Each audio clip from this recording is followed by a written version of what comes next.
मुंबईकरांसाठी आता Vande metro local धावणार आहे। 238 वंदे मेट्रो लोकल सेवेत दाखल होणार आहेत। लोकलमधल्या गर्दीमुळे झालेल्या त्रासलेल्या मुंबईकरांसाठी एक मोठी बातमी आहे। मुंबईकरांच्या सेवेत आता वंदे मेट्रो लोकल दाखल होणार आहे।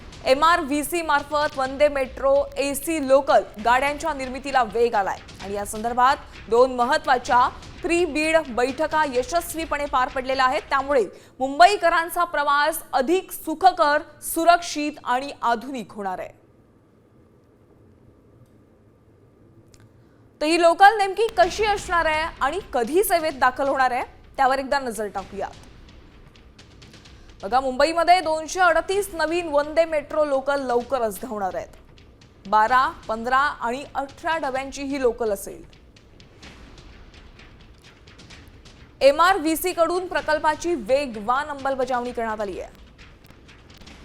पुढील 2.5 वर्षात पहिली प्रोटोटाइप ट्रेन दाखल होणार आहे। सर्व ट्रेन सेवेत येण्यास जवळपास 4 ते 6 वर्षांचा कालावधी लागणार आहे आणि 35 वर्षांच्या देखभालीची हमीही देण्यात आली आहे।